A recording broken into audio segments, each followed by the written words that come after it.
My son requested $100,000 from me for his new business idea. I refused him. 2 days later, his wife handed me coffee and said it's made especially for you. It smelled off. So, I swapped it with her mother's 1 hour later. You know, sometimes the deadliest enemies aren't lurking in the shadows, they're the ones sleeping under your own roof. What if I told you that my own son tried to murder me, poisoning my morning coffee, then framed me for it, all because I dared to disinherit him? My name is Colleen Princewell, and at 68, I thought I understood the true price of wealth.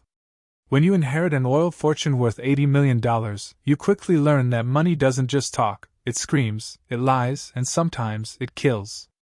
But I never, ever imagined that the greatest threat to my life would come wearing my son's face and calling me Mom. The Princewell estate, a sprawling 500 acres of prime Texas land, was built on liquid gold pumped from deep beneath the earth. My grandfather fought and bled for that land. The mansion itself was a testament to 3 generations of prosperity: 14 rooms of hand-carved mahogany, crystal chandeliers, and Persian rugs that cost more than most people's houses. It was beautiful, imposing, and utterly lonely since my husband Charles died 5 years ago, leaving me to manage an empire I'd never truly wanted. That Tuesday morning in October started like any other. I was in my study, buried in quarterly reports, when I heard the familiar rumble of Blake's BMW coming up the circular drive. My 35-year-old son rarely visited without an agenda. And as I watched him through the bay windows, I could see the tension in his shoulders, even from a distance. Blake had always been handsome, in that privileged prep school way that opened doors and closed minds. But lately, something had changed. The easy confidence of his youth had been replaced by a desperate hunger that made me deeply uncomfortable. It was the look of a man who tasted failure and found it unbearably bitter. Mom! He burst into my study without knocking, his expensive suit wrinkled, his usually perfect hair disheveled. We need to talk. I slowly set down my reading glasses and studied his face. Dark circles shadowed his eyes, and there was a tremor in his hands he was trying desperately to hide. Of course, sweetheart. Sit down. You look terrible. Thanks for the pep talk, Blake muttered, collapsing into the leather chair across from my mahogany desk. Look, I'm going to cut straight to the chase. I need money. A lot of money. Here we go again, I thought. Blake's business ventures had a long history of requiring my financial intervention. His last startup, some sort of app for rating restaurants, had cost me $300,000 before folding spectacularly. Before that, it was a clothing line that never made it past the design phase. Each failure was followed by elaborate explanations about market timing and investor politics.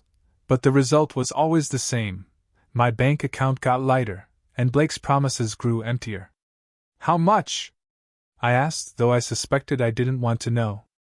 $100,000. The number hung in the air between us, heavy like smoke from a gunshot. It was more than he'd ever asked for before, and the way he said it, like he was ordering coffee, set off every alarm bell in my head. That's a substantial amount, Blake. What's this venture? It's a tech startup, a revolutionary online marketing platform that's going to change everything. His words came out in a practiced rush, like he'd rehearsed this pitch in the mirror. My partner has connections with Fortune 500 companies, and we're projecting 7-figure profits in the first year alone. I'd heard variations of this song before, and it never ended well. Who's your partner?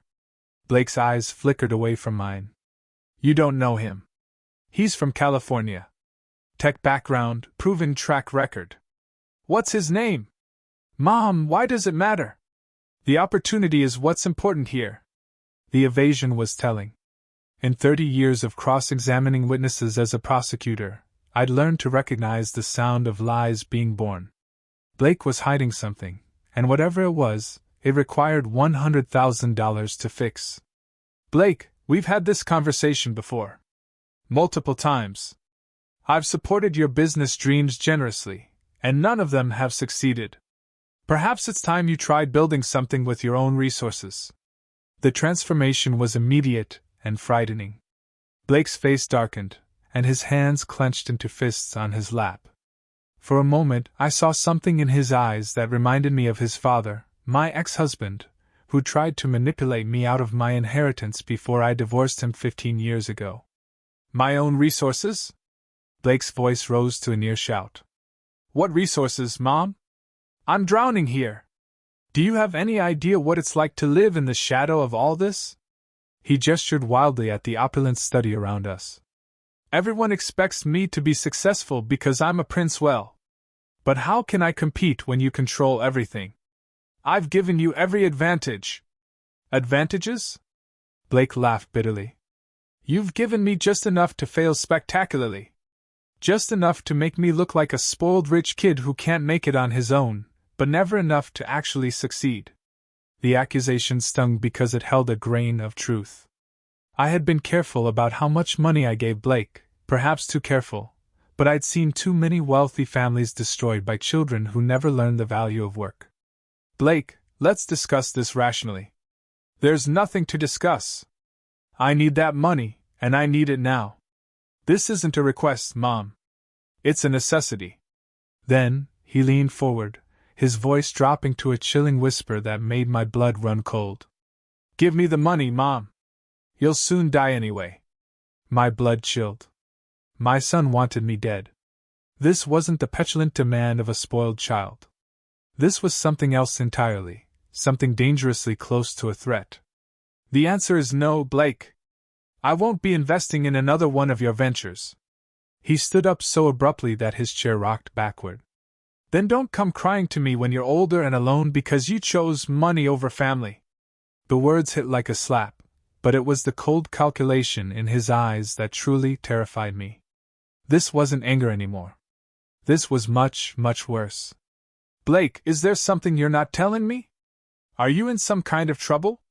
For just a moment, his mask slipped completely. I saw fear there, and desperation, and something that looked like genuine panic.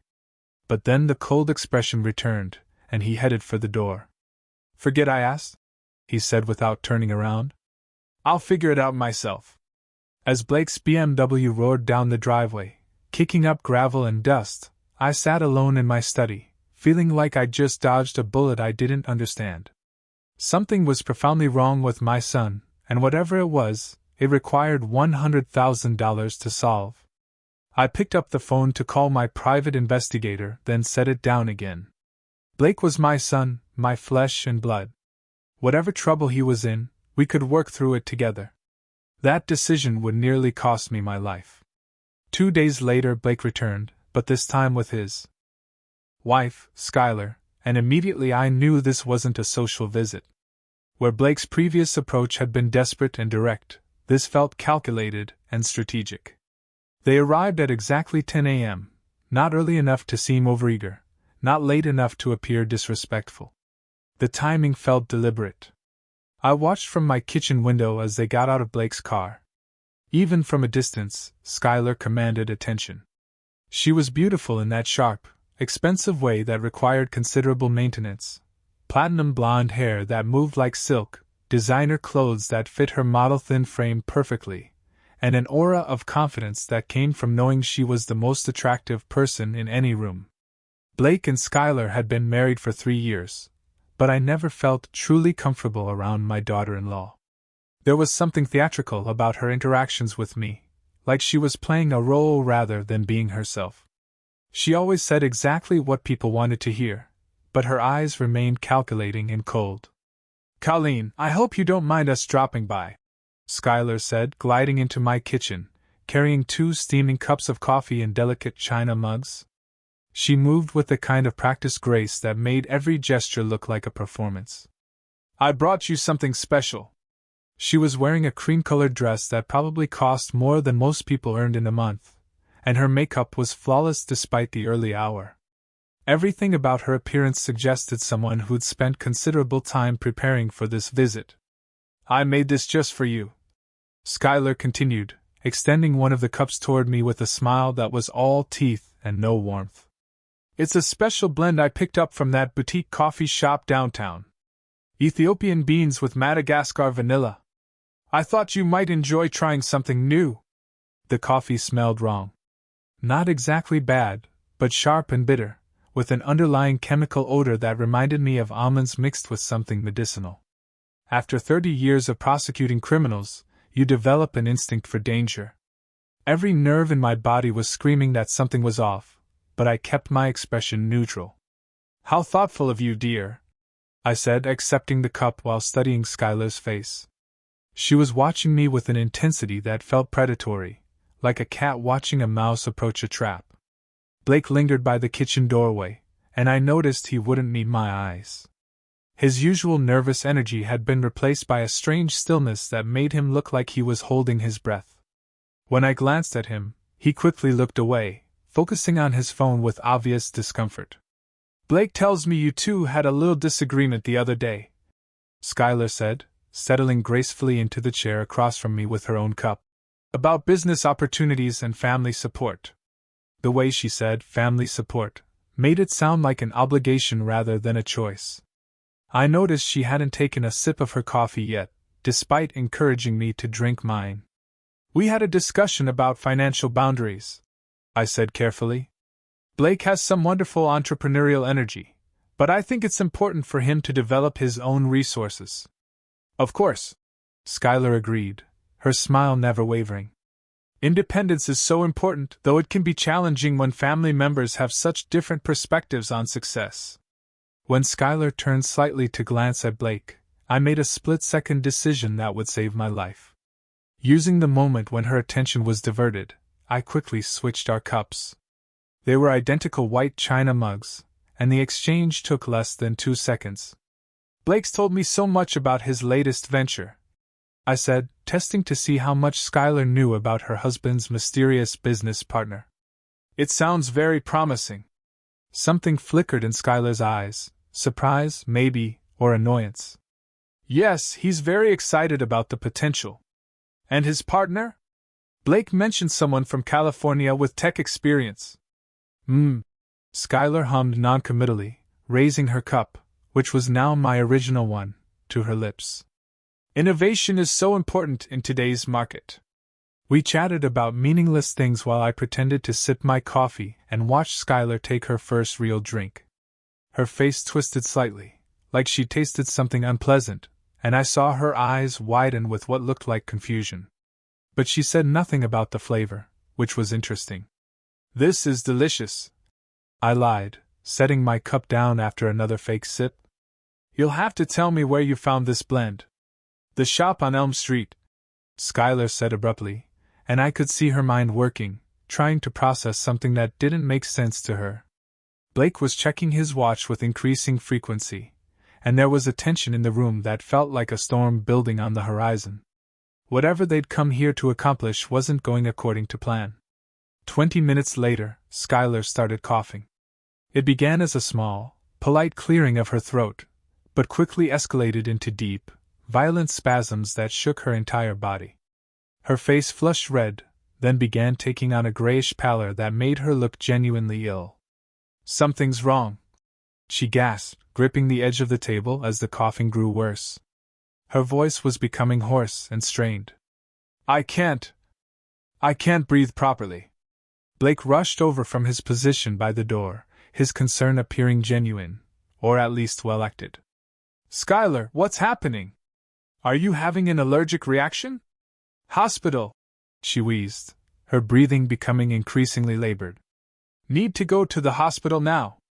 As we rushed to prepare for the emergency room, Skylar leaning heavily on Blake while making appropriately distressed noises, one thought kept repeating in my mind: that coffee had been meant for me, which meant my loving daughter-in-law had just poisoned herself with her own murder weapon. The irony was so perfect, it almost made me smile. The ride to Mercy General Hospital felt like a scene from a medical drama, complete with Skylar's increasingly theatrical symptoms and Blake's perfectly calibrated concern. I sat in the back seat, watching this performance unfold, marveling at the precision of their act. Skylar's breathing had become labored and raspy. Her skin was flushed and blotchy, and she was clutching her throat like she was fighting for every breath. If I hadn't known better, I would have been genuinely worried about her condition. But knowing what I knew about the coffee's intended target, I found myself studying her symptoms with clinical detachment. "How are you feeling, sweetheart?" Blake asked for the third time in 10 minutes, his voice pitched perfectly between concern and panic. "Just hold on. We're almost there." "Burns?" Skylar managed to gasp between coughing fits. "Throat burning. Cyanide poisoning," I realized. The almond smell. The respiratory distress. The burning sensation. Someone had done their homework. Cyanide was fast-acting, difficult to detect without specific tests, and would cause exactly the symptoms Skylar was experiencing.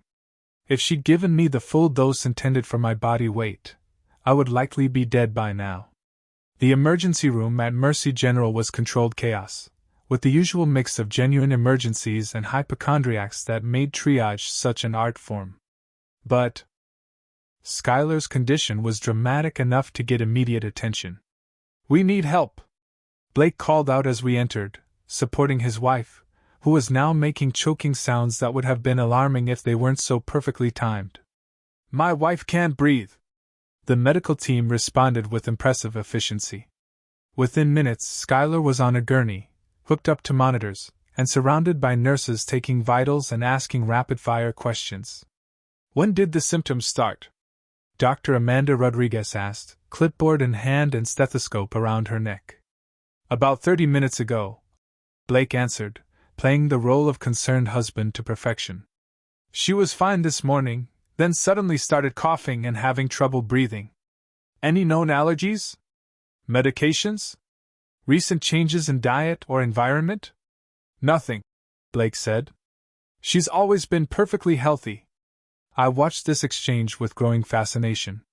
Blake was answering all the questions smoothly, never hesitating, never appearing uncertain.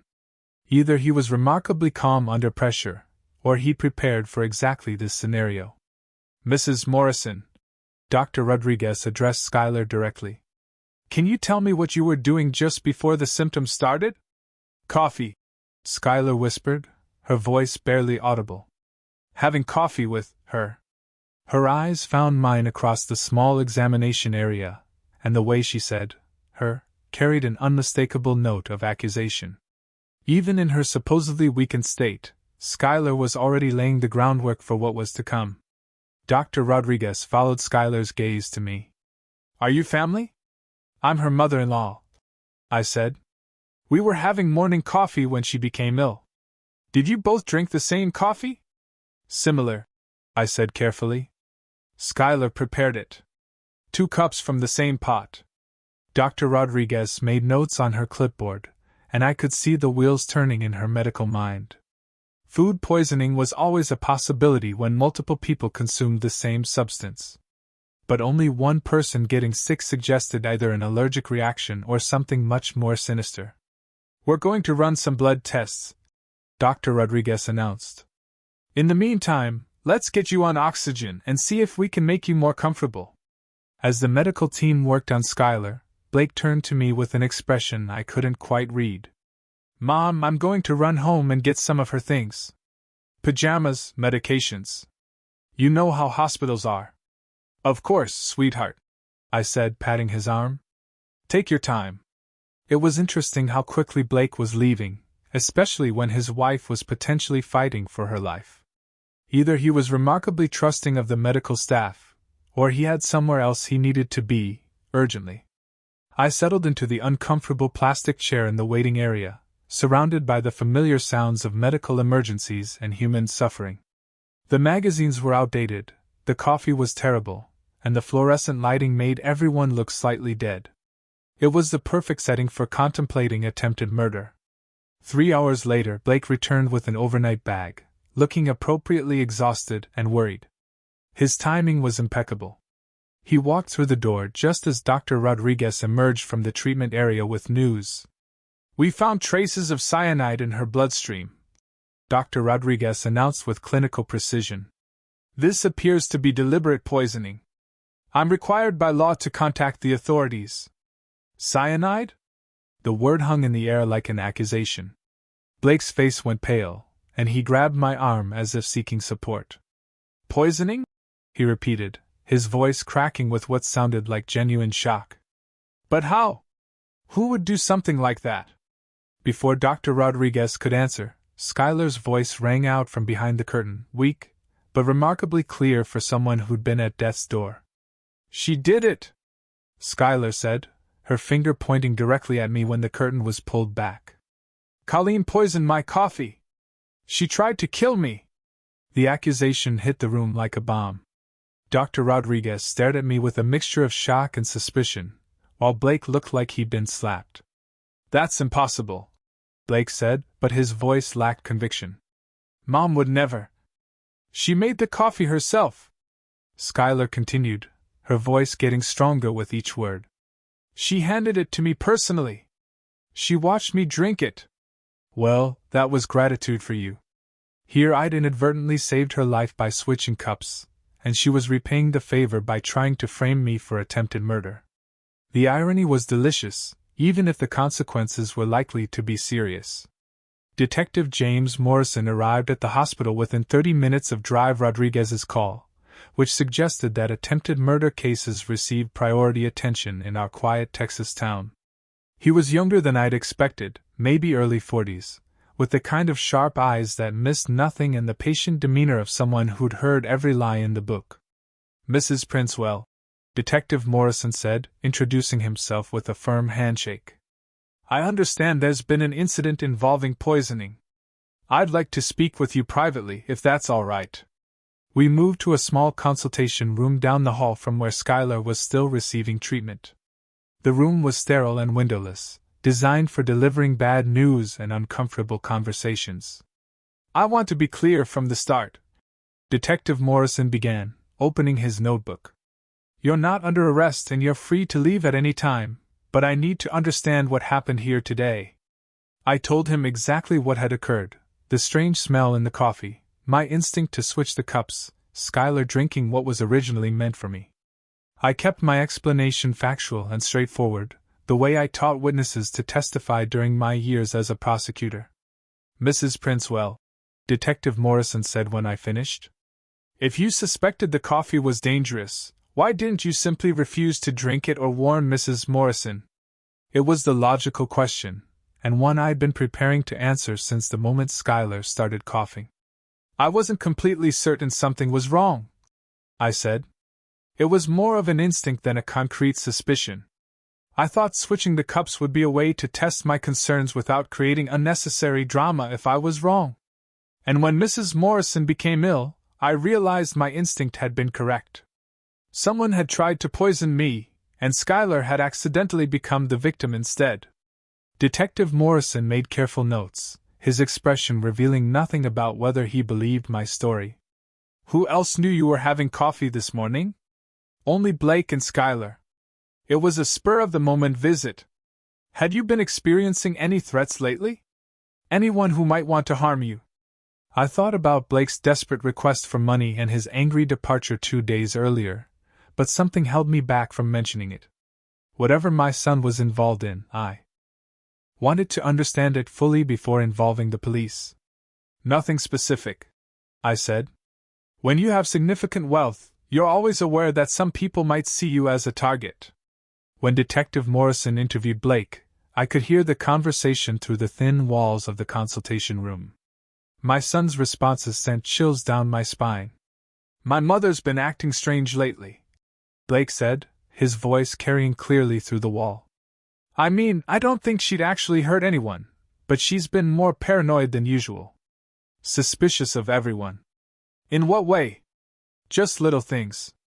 Asking a lot of questions about Schuyler's background, making comments about gold diggers and people who marry for money. I thought it was just normal mother-in-law stuff, but now... The doubt in Blake's voice was unmistakable. My own son was throwing me under the bus, creating reasonable doubt about my mental state, and suggesting I might be capable of poisoning his wife. Has she ever expressed any direct animosity toward your wife? She's never said anything outright hostile, but there's been tension. Mom can be very controlling when it comes to family money. She doesn't like anyone she thinks might be after her fortune. Each word was a carefully placed knife in my back. Blake was painting a picture of a paranoid, controlling old woman who might poison her daughter-in-law out of jealousy and suspicion.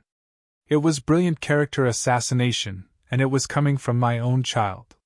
When Detective Morrison returned to question me further, his entire demeanor had changed. The polite, professional courtesy had been replaced by a barely concealed suspicion. "Mrs. Princewell, I need to ask you some direct questions. Have you been concerned about your daughter-in-law's intentions regarding your family's wealth?" The question was clearly based on what Blake had told him.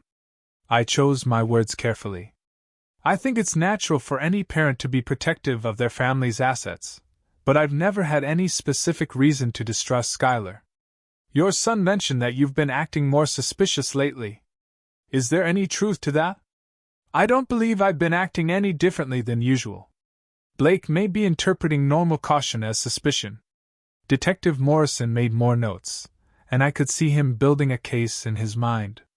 Wealthy older woman, suspicious of young daughter-in-law, history of controlling behavior around money, opportunity, and means to commit poisoning. "Mrs. Princewell, I'm going to need to examine your home as part of this investigation. Do I have your permission to conduct a search?" I knew I could refuse and demand a warrant, but that would only make me look more guilty. "Of course, I have nothing to hide. We'll also need to examine any computers, phones, or other devices that might contain relevant information." "Whatever you need, Detective." As we prepared to leave the hospital, I caught one last glimpse of Schuyler through the gap in her room's curtain. She was sitting up in bed, no longer appearing to struggle for breath, engaged in quiet conversation with a nurse. When she saw me looking, she offered a small, satisfied smile that made my blood run cold. That smile told me everything I needed to know. This wasn't over. In fact, it was just beginning. The search of my home was thorough, professional, and utterly devastating. Detective Morrison arrived with a full forensics team and a warrant that gave them permission to examine every inch of my property. I watched from my living room as strangers in latex gloves went through my most personal possessions, looking for evidence that I was a would-be murderer. "We appreciate your cooperation, Mrs. Princewell," Detective Morrison said as his team spread throughout the house. "This should only take a few hours." I sat in my study, the same room where Blake had demanded money just 3 days earlier, and tried to process how quickly my life had spiraled out of control. 72 hours ago, I'd been a wealthy widow living quietly on her family's estate. Now, I was the prime suspect in an attempted murder case. The forensics team worked with methodical precision, photographing everything, dusting for fingerprints, and collecting samples from surfaces throughout the house. They paid particular attention to the kitchen, where Schuyler claimed to have prepared the poisoned coffee. "Ma'am," one of the technicians called from the kitchen. "Can you show us where the coffee supplies are kept?" I led them to the pantry where my housekeeper kept various coffee beans, filters, and accessories. Everything looked normal to me, but the technicians treated each item like potential evidence, carefully bagging and labeling anything that might have come into contact with poison. "What about cleaning supplies?" Detective Morrison asked. "Anything that might contain chemical compounds?" I showed them to the utility room where we kept the usual household chemicals, bleach, ammonia, drain cleaners, and various other toxic substances that could be found in any home.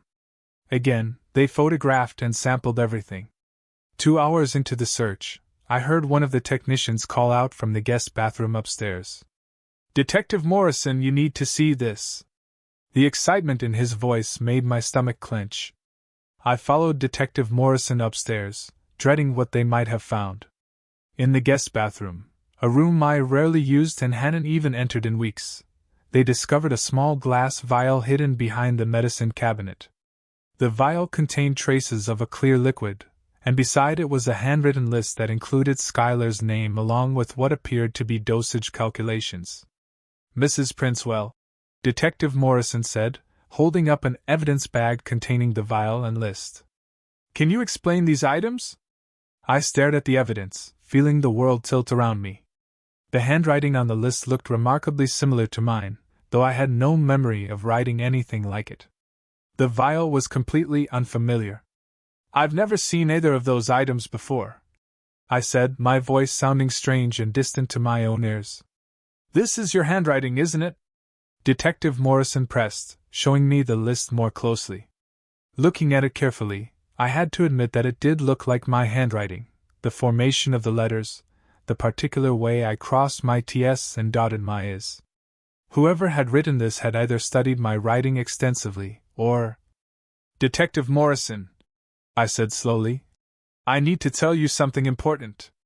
While we were at the hospital this morning, Blake left for several hours to get Skylar's belongings from their house. He would have had access to my home during that time. Are you suggesting your son planted this evidence? The words sounded insane even as I said them, but I couldn't ignore the obvious timeline. I'm saying that someone with access to my house and knowledge of my handwriting could have placed these items here while we were at the hospital. Detective Morrison studied me carefully. Mrs. Princewell, that's a very serious accusation to make against your own son. It's not an accusation. It's an observation about opportunity and access. But even as I said it, I could see the doubt in Detective Morrison's eyes.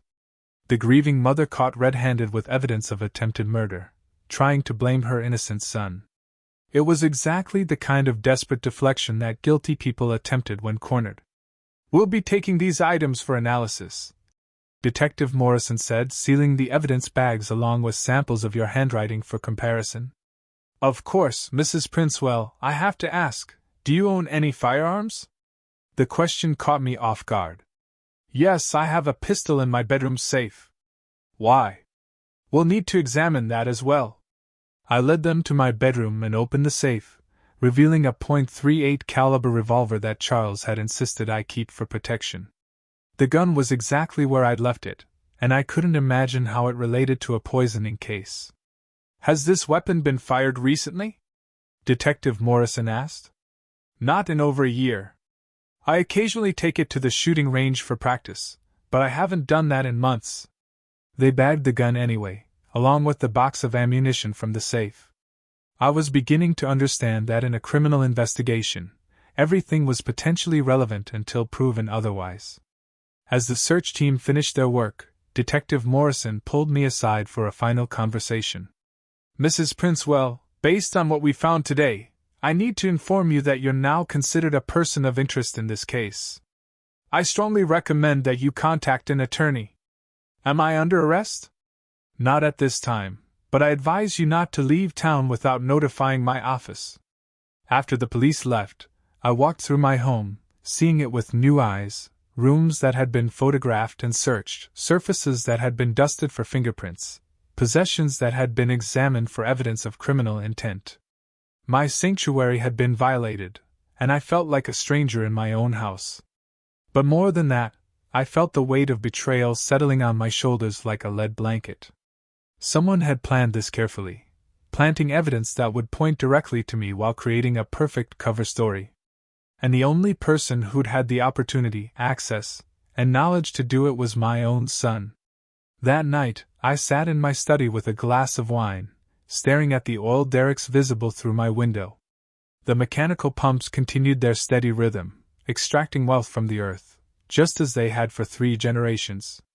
But for the first time since inheriting this empire, I wondered if it would all die with me. Blake hadn't just tried to rob me. He tried to murder me and frame me for the attempted murder of his wife. The sheer complexity and cruelty of the plan took my breath away. But he'd made one crucial mistake. He'd underestimated his mother. I picked up my phone and dialed a number I hadn't used in 5 years. Harrison Cole speaking. Harrison, it's Colleen. I need your help. Someone's trying to destroy me, and I think it might be my own son. Harrison Cole had been my closest colleague during my 25 years as a prosecutor, and more importantly, he was the only person who truly understood how my mind worked. If anyone could help me navigate this nightmare, it would be him. Colleen, Harrison said, his voice immediately shifting to the sharp focus I remembered from our courtroom days. Tell me everything. Don't leave out a single detail. Harrison listened without interruption as I explained the entire sequence of events. Blake's desperate request for money, the poisoned coffee, the convenient evidence planted in my home, and Blake's calculated betrayal during the police interviews. Jesus Christ, Harrison said when I finished. If Blake is behind this, we're dealing with attempted murder and conspiracy charges. This isn't just about money anymore. I know. The question is how to prove it. First things first, you need criminal defense representation immediately. I'm going to call Marcus Webb. He's the best defense attorney in the state, and he owes me a favor from the Anderson case. Harrison, there's something else. I think Blake might be in serious trouble with dangerous people. The way he demanded that money, the desperation in his voice, this feels like more than just another failed business venture. What kind of trouble? I don't know yet, but I want to find out. If Blake is involved with criminals, it might explain why he's willing to commit murder for inheritance money. Harrison was quiet for a moment, and I could almost hear him thinking. I still have contacts in law enforcement. Let me make some discreet inquiries about Blake's recent activities. But in the meantime, you need to assume you're under surveillance. Everything you do, everywhere you go, everyone you talk to, the police will be watching. I understand. And be very careful around Blake and Skylar. If they're willing to commit murder once, they won't hesitate to try again. Marcus Webb arrived at my house that evening carrying a briefcase and the kind of serious expression that defense attorneys wore when their clients were in deep trouble. He was younger than I'd expected, maybe early 50s, but Harrison assured me that his age was offset by his brilliance and his complete lack of ethics when it came to protecting his clients. Mrs. Princewell, Marcus said, settling into my study like he owned the place. Harrison has briefed me on your situation. You're in significant legal jeopardy, but the case against you has some interesting weaknesses, such as the timeline. For one, the poisoning appears to have been planned in advance, but you had no way of knowing that Blake and Skylar would visit you this morning. If you were planning to poison your daughter-in-law, you would need advance notice of her presence. Unless the prosecution argues that I was planning to poison Blake and Skylar was an opportunistic victim? I was a good prosecutor. Yes, they could argue that. But there's another problem with their case: motive. Why would you want to kill Blake? He's your son and your only heir. His death would actually complicate your estate planning significantly. I thought about the life insurance policy I suspected might exist, but decided to keep that information to myself for now. What about Skylar? They could argue I wanted to eliminate her to protect Blake's inheritance. Possibly, but that's a weak motive for murder. Wealthy families deal with gold-digging spouses through prenups and trusts, not poison. Marcus opened his briefcase and pulled out a legal pad. Tell me about the evidence they found in your house, the vial and the handwritten list. I described the items in detail, emphasizing how the handwriting looked like mine, but that I had no memory of creating the list. Marcus made careful notes, occasionally asking clarifying questions about the timeline and Blake's access to my home. The planted evidence is actually our strongest defense, Marcus said. It's almost too convenient. Real poisoners don't usually leave behind signed confessions with their victim's name and dosage calculations. What's our next step? We need to investigate Blake and Skylar independently. If they're running a con, there will be evidence, financial records, communication patterns, possibly even previous victims. Previous victims? Marcus leaned back in his chair, studying me carefully. If your son is willing to murder his own mother for inheritance money, this probably isn't his first rodeo. People don't usually jump straight to murder without working their way up through smaller crimes. The thought sent ice through my veins. You think they've done this before? I think we need to find out. Harrison is already running background checks on both of them. If there are any red flags in their past, we'll find them. That night I barely slept. Every sound in the house made me jump. Every shadow seemed threatening. I'd installed a state-of-the-art security system years ago, but knowing that my son had keys and access codes made it feel useless. Around 3 a.m., I heard a car in my driveway. From my bedroom window, I could see Blake's BMW parked near the front door. I watched as he sat in the driver's seat for several minutes, making phone calls and appearing agitated. Finally, he got out and approached the house. Instead of using his key, He knocked softly on the front door. When I didn't answer, he tried the handle and found it locked. He walked around the perimeter of the house, testing windows and checking for other entry points. This wasn't the behavior of a concerned son checking on his mother. This was reconnaissance. After 20 minutes, Blake gave up and drove away. I immediately called Marcus Webb. He was casing the house, I told Marcus, looking for ways to get inside without using his key. Did you record any of this?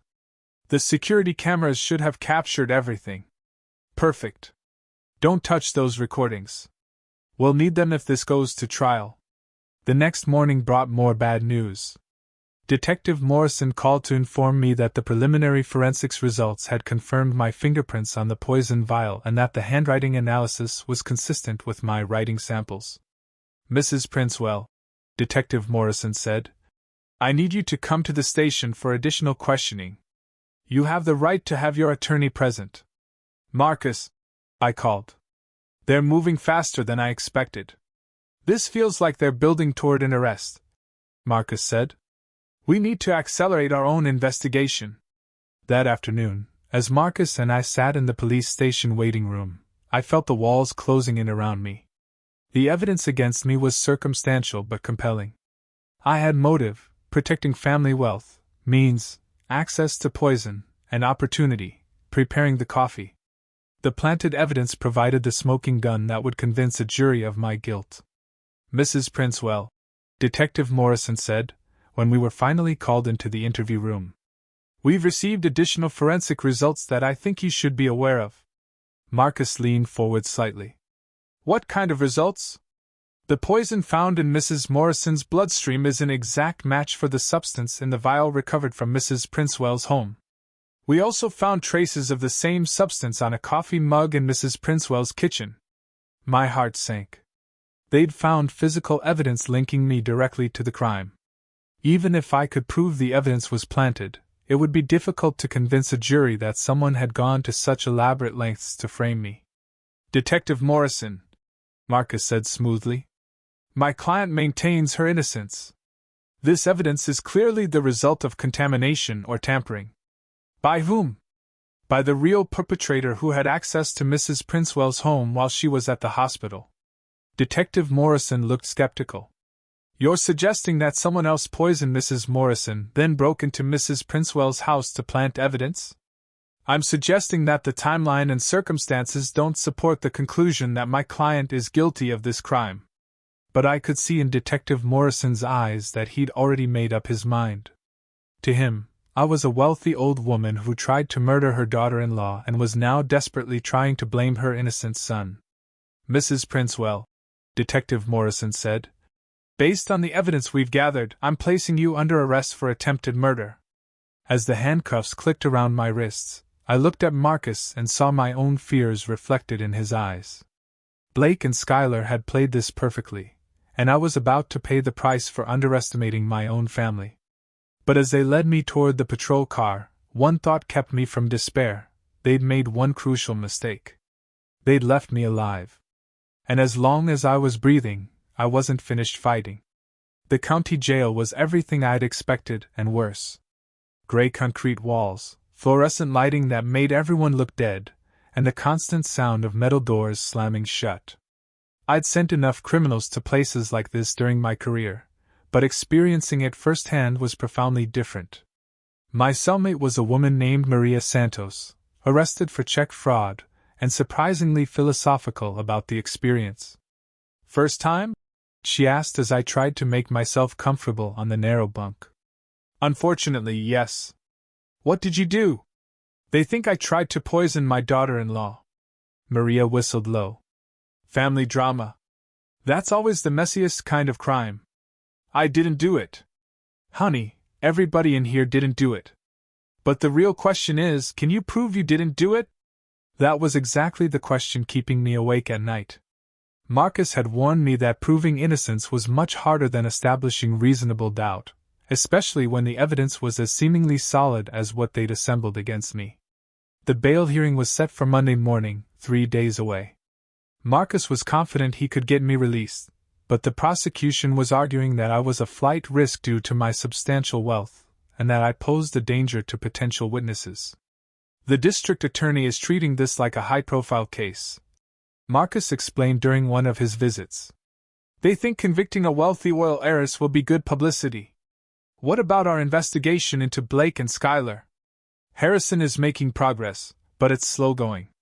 We've confirmed that Blake has significant gambling debts, over $300,000 to some very unsavory people. That gives him clear motive for needing money quickly. $300,000? The number staggered me. How did he accumulate that kind of debt? High-stakes poker games, sports betting, some kind of cryptocurrency speculation that went wrong. The point is, he was desperate enough to do something drastic. What about Schuyler? Marcus's expression darkened. That's where it gets interesting. Schuyler Morrison doesn't exist. I felt my pulse quicken. Huh? What do you mean?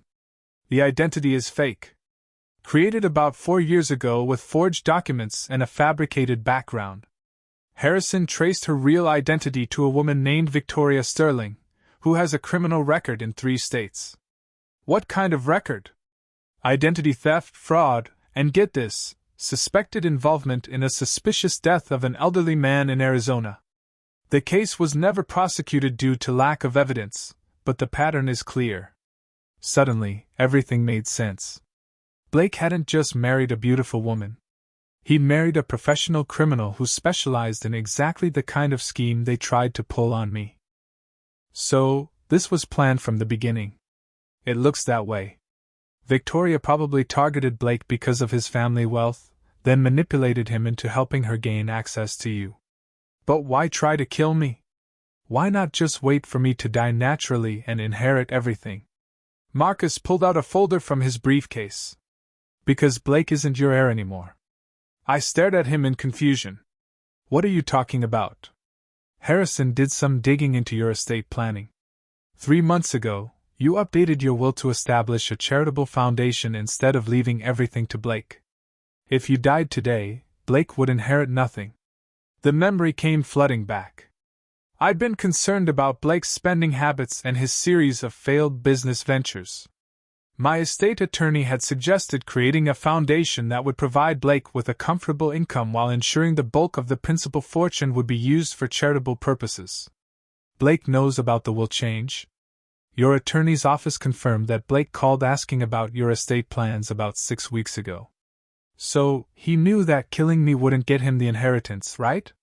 But if you were convicted of attempting to murder Schuyler, the will could be challenged on grounds of mental incompetence or criminal behavior. Blake could argue that you weren't of sound mind when you changed the will. The complexity of their plan was staggering. They hadn't just tried to kill me. They tried to destroy my reputation and mental competency so that Blake could inherit my fortune even after I'd specifically disinherited him. There's more, Marcus said. We found evidence that Blake has been taking out loans against his expected inheritance. He owes money to several legitimate lenders and some very illegitimate ones. If he doesn't inherit your estate, he's not just broke, he's in physical danger from the people he owes money to. Exactly. These aren't the kind of creditors who accept payment plans. I spent that night staring at the ceiling of my cell, processing the full scope of Blake and Victoria's betrayal. My son hadn't just been capable of anything, but knowledge was power, and now I had the ammunition I needed to fight back.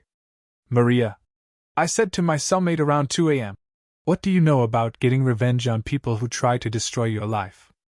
She rolled over and looked at me with new interest. Honey, that depends on how far you're willing to go and how much money you've got to spend. I have more money than I know what to do with, and after what they'd put me through, I'm willing to go pretty far. Maria smiled, and it wasn't a pleasant expression. In that case, you and I need to have a very interesting conversation. The bail hearing was a media circus. News vans lined the street outside the courthouse, and reporters shouted questions as Marcus escorted me through the crowd. Oil heiress accused of poisoning daughter-in-law was the headline on every local news station, and I could see the story spreading to national outlets. Blake and Schuyler were in the courtroom, sitting in the front row with their attorney. Schuyler looked appropriately frail and victimized, while Blake played the role of the devastated son, torn between loyalty to his mother and justice for his wife. Judge Patricia Williams presided over the hearing with the no-nonsense efficiency I remembered from my prosecutorial days. She listened to the arguments from both sides, reviewed the evidence, and set bail at $2 million, high enough to make a statement, but not so high as to be punitive. The defendant will surrender her passport and submit to electronic monitoring. Judge Williams announced. She is not to have any contact with the alleged victim or any witnesses in this case. As I was processed for release, Marcus pulled me aside with urgent news. Harrison found something big, he said quietly. Victoria Sterling's real name is Rebecca Martinez, and she's wanted by the FBI for a string of similar crimes across multiple states. The FBI? She's been running this scam for over a decade. Elderly victims in Arizona, New Mexico, Texas, and California. Always the same pattern: marry into money, kill the spouse, inherit the wealth and estate. How many victims? At least 7 that we can confirm. Maybe more. The scope of Victoria's criminal enterprise was staggering. She wasn't just a con artist. She was a serial killer who'd turned murder into a business model. Where is she now? That's the problem. After your arrest, both Blake and Victoria disappeared. Their house is empty, bank accounts are closed, and nobody knows where they went. My blood ran cold. They're running. It looks that way. But here's the thing, we've been in contact with the FBI, and they're very interested in finally catching Rebecca Martinez. They're willing to work with us. What does that mean for my case? If we can prove that Rebecca Martinez poisoned herself as part of an elaborate frame job, your charges will be dropped immediately. But we need to find her first. That evening, I sat in my study with an electronic monitoring bracelet around my ankle, feeling like a prisoner in my own home. The media attention had been overwhelming, reporters camping outside my gates, helicopters circling overhead, and a constant stream of phone calls from journalists wanting my side of the story. I refused all interviews, but I watched the coverage with growing anger.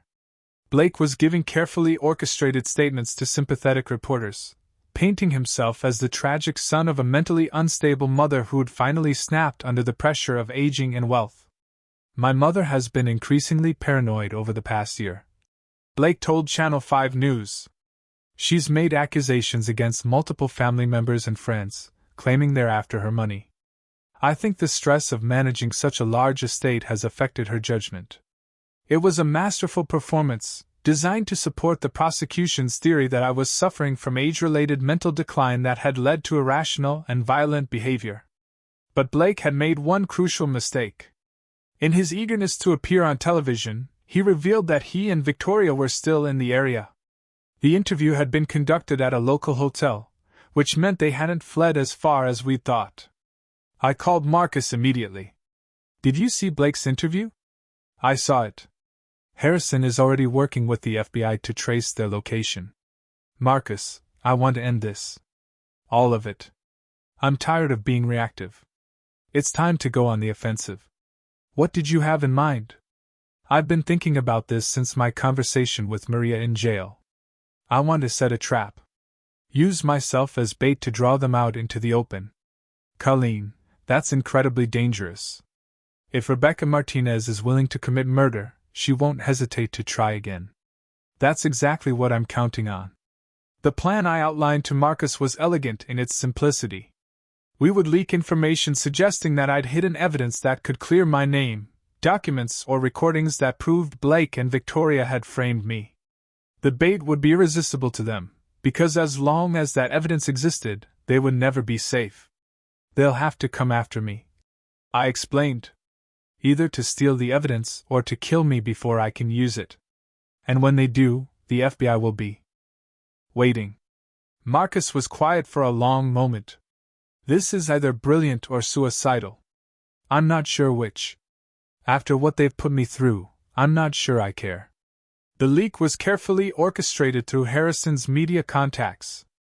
By the next morning, rumors were circulating that Colleen Princewell had discovered evidence proving her innocence, and was planning to present it to authorities within 48 hours. The story was vague enough to be believable, but specific enough to create urgency. If Blake and Victoria thought I had evidence that could expose them, they would have to act quickly. All I had to do was wait for them to come to me. The waiting was the hardest part. For 2 days, I went through the motions of normal life while wearing a wire and knowing that FBI agents were positioned around my property. Every phone call could be the setup for an ambush.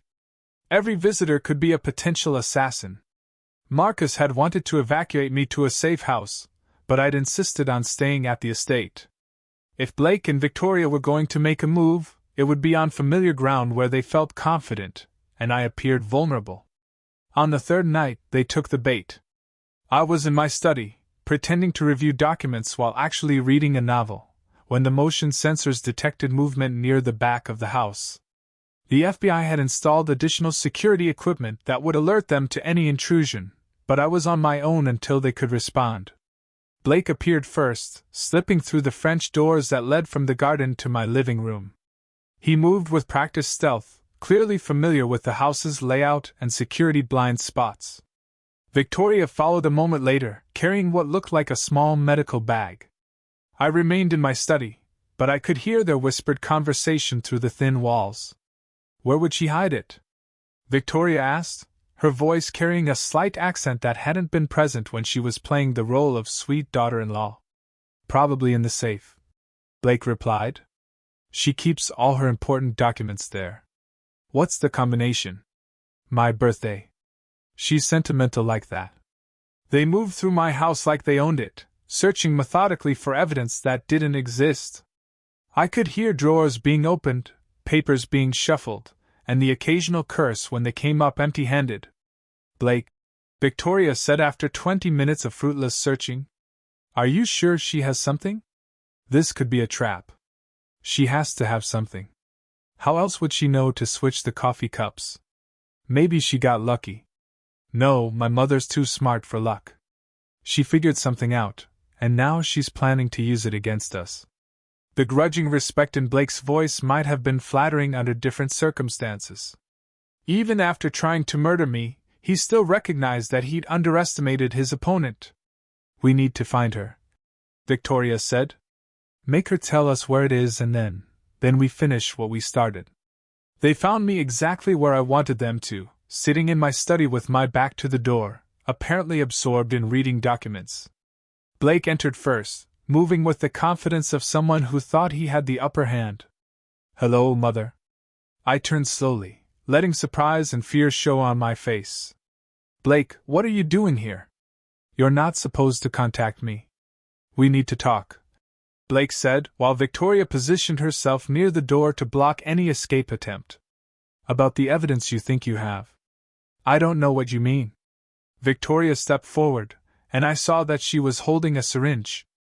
Mrs. Princewell, we know you have something that could hurt us. Tell us where it is, and this will be quick and painless. The mask was completely off now. Victoria's sweet southern accent had been replaced by something harder and more dangerous. This was Rebecca Martinez, the professional killer, and she was done pretending to be anything else. There is no evidence, I said, allowing my voice to shake with what appeared to be terror. I made it up. I thought if people believed I had proof of my innocence, they might look more carefully at what really happened. Blake and Victoria exchanged glances. You're lying, Blake said. She's not, Victoria replied, studying my face with professional assessment. She's telling the truth. There is no evidence. Then why are we here? Victoria smiled, and it was the most terrifying expression I'd ever seen. Because now we know for certain that she doesn't have anything on us, which means we can finish this properly. She raised the syringe, and I saw my death reflected in her cold eyes. Wait, I said, my voice barely a whisper. Before you kill me, I need to know something. What? Was any of it real? Did Blake ever actually love me, or was this always about the money? Blake's face twisted with something that might have been genuine emotion. Mom, he loves your money. Victoria cut him off. Just like I do. Just like everyone who's ever pretended to care about you. It was the cruelest thing she could have said, and it was exactly what I needed her to say. Thank you, I said quietly. for telling me the truth. Victoria frowned, confused by my response. That confusion lasted exactly long enough for the FBI agents to crash through every entrance to my study simultaneously. FBI. Hands where we can see them. The arrest was swift and efficient. Blake went down without a fight, but Victoria tried to use the syringe as a weapon before being tackled by Agent Sarah Chin. The entire encounter was over in less than 30 seconds. As they read Blake and Victoria their rights, I sat in my chair and watched my son's life implode in real time. He looked at me with something between hatred and disbelief. "You set us up," he said. "You tried to murder me," I replied. "I just returned the favor." 6 months later, I sat in a federal courtroom watching Rebecca Martinez receive 4 consecutive life sentences for the murders she'd committed across multiple states. The evidence against her was overwhelming: DNA, fingerprints, financial records, and most damning of all, the recorded confession she'd made in my study. Blake received 25 years for conspiracy to commit murder and fraud. As they led him away in shackles, he turned to look at me one last time. I felt nothing but cold satisfaction. The media had turned me from suspected murderer into heroic victim overnight. Oil heiress helps FBI catch serial killer was much better publicity than my original headlines, and offers for book deals, movie rights, and interviews were pouring in. I declined them all. Some stories were too personal to share with the world. Marcus had done an excellent job managing the legal aftermath. All charges against me were dropped. My reputation was restored, and I was free to return to my quiet life on the estate. But quiet wasn't what I wanted anymore. Using my considerable resources and Harrison's law enforcement connections, I'd spent the past 6 months systematically destroying every aspect of Blake and Victoria's criminal network. Their co-conspirators were arrested, their hidden assets were seized, and their reputations were obliterated so thoroughly that even their fellow inmates knew exactly what kind of monsters they were. Blake's gambling debts were still outstanding, and the people he owed money to weren't the forgiving type. Prison might actually be the safest place for him, though I'd made sure that information about his crimes and his family's wealth had reached the right ears. 25 years was going to feel much longer when you were constantly looking over your shoulder.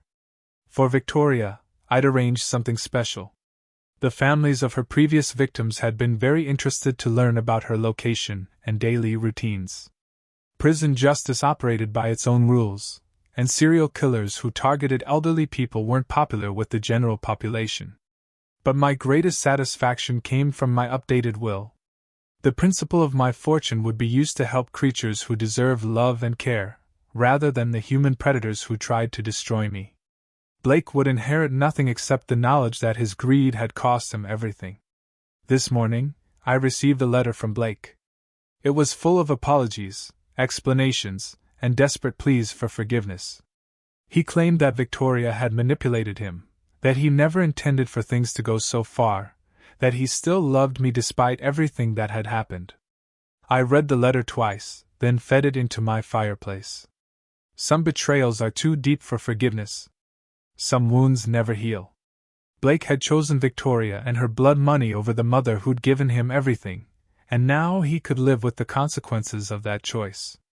As I sit here in my study, looking out at the oil derricks that have provided wealth and security for 3 generations of Prince Wells, I feel something I haven't experienced in months: peace. The estate feels like home again, no longer tainted by the presence of people who saw me as nothing more than a source of money. The rooms echo with memories of better times, when family meant something more than financial opportunity. I've hired a new housekeeper, updated my security systems, and changed all the locks. Blake's keys no longer work here, and he'll never set foot in this house again. My new will brings me daily satisfaction, knowing that every penny of my fortune will go to causes that matter, rather than the greedy hands that tried to steal it through murder. The Princewell name will survive, but it will be associated with generosity and compassion, rather than the kind of family dysfunction that Blake and Victoria represented. Tonight I'll pour myself a glass of wine and toast to justice served. Not the kind that comes from courtrooms and judges, but the kind that comes from refusing to be anyone's victim. Blake and Victoria thought they were dealing with a lonely old woman who could be easily manipulated and disposed of. They learned too late that Colleen Princewell hadn't survived this long by being weak. Some people collect art or jewelry. I collect the satisfaction of watching my enemies destroy themselves through their own greed and stupidity. And in that collection, Blake and Victoria's downfall will always hold a place of honor. So, tell me, what would you have done if your own child had tried to kill you? How do you think I should feel about Blake's letter? Drop your thoughts in the comments below. I'm genuinely curious to hear your take.